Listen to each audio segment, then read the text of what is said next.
Hello বন্ধুরা, সবাই কেমন আছেন? আশা করি সবাই ভালো আছেন। আজকের নতুন রেসিপি উচ্ছে আলু। বন্ধুরা, উচ্ছে আলু অনেকে তিতো বলে বাড়িতে খায় না। তো বন্ধুরা, রেসিপিটা এইভাবে বানাবেন। 75% তিতো কমে যাবে 100%-এর মধ্যে। তো এইভাবে করে রেসিপিটা বানালে খেতে খুব টেস্টফুল হবে। চলুন বন্ধুরা, দেখে নেওয়া যাক প্রথমে আমি কীভাবে রেসিপিটা রেডি করি। প্রথমে বন্ধুরা, আমি আলুটাকে ছুলে উচ্ছেগুলোকে ধুয়ে কমপ্লিট করে নেব। তো বন্ধুরা, এই উচ্ছেগুলো আর আলু পরিমাণ মতো নিতে পারেন, যে যেরকমভাবে নেবেন সেরকমভাবে রান্না করবেন।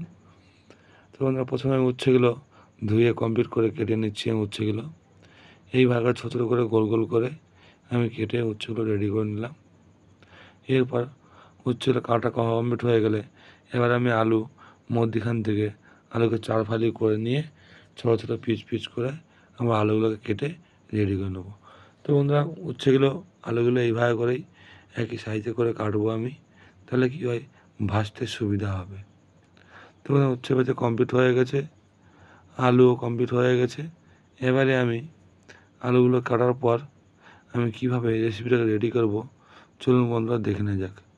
প্রথমে আমি হলুদ দিয়েছি উচ্ছের মধ্যে, আলুর মধ্যে অল্প করে হলুদ দেবো, দিয়ে 1 চামচ লবণ দেবো, আলুতেও 1 চামচ লবণ দেবো, দিয়ে ভালো করে হলুদ আর লবণটাকে মিক্স করে নেব। তো হলুদ আর লবণ মিক্স করা হয়ে গেছে। এবারে আমি আলুতে মিক্স করে নেব। ম্যাক্সিমাম আধ ঘন্টার থেকে 40 মিনিট রাখতে হবে। তারপর আমি বের করে নেব উচ্ছেতে যে জলগুলো হয়, সেই জলগুলো আমি বের করে নেব। তো বন্ধুরা, ভালো করে টিপে উচ্ছে লবণ আর হলুদ দেওয়ার পরেই উচ্ছে জল ছাড়ে, তার জন্য আমি টিপে টিপে জলগুলো ভালো করে এইভাবে করে বের করে নিচ্ছি। ম্যাক্সিমাম 70 থেকে 80 গ্রাম 500 গ্রাম উচ্ছেই জল বাড়াবে। তো ভালো করে টিপে বন্ধুরা জল বার করবেন, তাহলে ভাজতে খুব তাড়াতাড়ি ইজিলি হয়ে যাবে। তো বন্ধুরা, এইভাবে করে আমি উচ্ছেগুলোকে ভালো করে বের করে নেওয়ার পর জলগুলো আলুগুলোকেও সেম একই পদ্ধতিতে আমি আলুগুলোও বের করে নেব। আলুও অনেক জল থাকে, জলটা বের করলে তাড়াতাড়ি করে আমার আলুটা ভাজা সুবিধা হয়, তার জন্য আমি জলগুলো বের করে নিচ্ছি। আর বন্ধুরা, এইভাবে করে প্রথম থেকে লাস্ট অবধি দেখবেন, তাহলে বুঝতে পারবেন কীভাবে আমি রান্নাটা করছি। তো চলুন বন্ধু, দেখে নেওয়া যাক। উচ্ছে আলু কমপ্লিট করা হয়ে গেছে। এবার আমি একটা কড়াইয়ে তেল গরম করতে দিয়ে দিয়েছি। তেল গরম হয়ে গেছে, আমি সব উচ্ছেগুলো একসঙ্গে দিয়ে দেবো। আপনারা চাইলে কম তেল দিয়েও অল্প অল্প করে ভেজে নিতে পারবেন বাড়িতে। তো আমি তাড়াতাড়ি করার জন্য তেলটা একটু বেশি দিয়েছি, দিয়ে উচ্ছেগুলোকে এইভাবে করে নাড়াচাড়া করে আমি উচ্ছেগুলোকে ভেজে কমপ্লিট করে নেব। তো মানে উচ্ছেগুলো লাল হয়ে গেছে, আমি এইভাবে করে উচ্ছেগুলো তুলে নেব। বেশি লাল করব না, মিডিয়াম সাইজ করে ভেজে নেব। এবার আলুগুলো ভেজে নেব। এসি একই পদ্ধতিতে আলুগুলো ভেজে নেব। আলুগুলো দিয়ে আর নাড়তে নাড়তে আমি আলুগুলোকে ভাজা কমপ্লিট করে নেব। তো বন্ধুরা, সেম নাড়লে আলুগুলো পুরোপুরি ভাজা হয়ে যাবে। তো বন্ধুরা, আলুগুলো ভাজা কমপ্লিট হয়ে গেছে। এবারে আমি আলুর তারপর কীভাবে রেসিপিটাকে বানালে খেতে টেস্টফুল হবে, বাচ্চা থেকে বড়রাও খেতে ভালোবাসবে, সেইভাবে আপনাকে রেসিপি দেখাবো।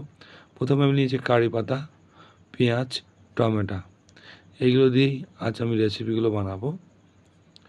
তো বন্ধুরা, তেল গরম হয়ে গেছে, অল্প করে দেবো আমি সর্ষে। সর্ষেটা যখন ফুটে যাবে, সব সর্ষেগুলো ফুটে যাওয়ার পর আমি দেব পেঁয়াজ। তোমরা সর্ষেগুলো ফাটলে বুঝতে পারবেন যে সর্ষেগুলো ফুটে গেছে।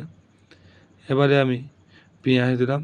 পেঁয়াজটা দিয়ে ভালো করে নাড়াচাড়ার পর যখন হাফ ভাজা হয়ে যাবে, তখন আমি দেব কারি পাতা। তোমরা অল্প করে কারি পাতা দিয়েছেন, কারি পাতা থাকলে দিতে পারেন, না থাকলেও না দিলে কোনো অসুবিধা নেই। এইভাবে করে রান্না করতেও পারবেন কারি পাতা ছাড়া। তো পেঁয়াজ হাফ ভাজার পর আমি দিলাম 1 পিস টমেটো। টমেটো দিয়ে আবার টমেটোকে ভালো করে ভাজবো আমি। ভাজলে কী হবে, টমেটো তাড়াতাড়ি করে গলে যাবে। তো বন্ধু, টমেটোটা হাফ গলার মতো সিদ্ধ হয়ে গেছে। এবারে আমি দেবো লবণ, গুঁড়া লঙ্কা আর হলুদ। এই 3টে জিনিস দিয়ে ভালো করে আমি মিক্স করে নেব। তো বন্ধুরা, লবণ হলুদ আর গুঁড়ো লঙ্কা দেওয়া কমপ্লিট হয়ে গেছে। আমি ভালো করে তেলে মিক্স করে নেওয়ার পর এবারে দেবো উচ্ছে আর আলুটা যেটা আমি ভেজে রেখেছিলাম সেটা দেব, দিয়ে একসঙ্গে আমি সবগুলো মিক্স করে নেব। যেহেতু লবণ হলুদ ঝাল দেওয়া হয়েছে, সবজিতে পরিমাণ মতন করে দিয়েছি আমি, যাতে সব রকম মিক্স হয়ে যায়। তো বন্ধুরা মিক্স হয়ে গেছে। এবারে আমি লাস্ট ফিনিশিং মশলা দেবো, মিট মশলা।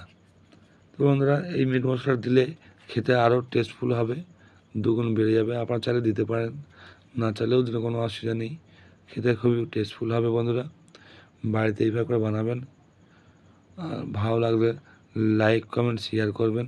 বন্ধুরা রেসিপিটা রেডি হয়ে গেছে, আর কোনো কিছু দেওয়ার নেই। রেসিপিটা আমি তুলে নিলাম বন্ধুরা। এবারে দেখাবো কীভাবে আমি রেসিপিটা বানিয়েছি। তো ভালো লাগলে লাইক কমেন্ট আর শেয়ার করবেন, আর চ্যানেল যদি প্রথমে থাকেন চ্যানেলটা সাবস্ক্রাইব করে দেবেন।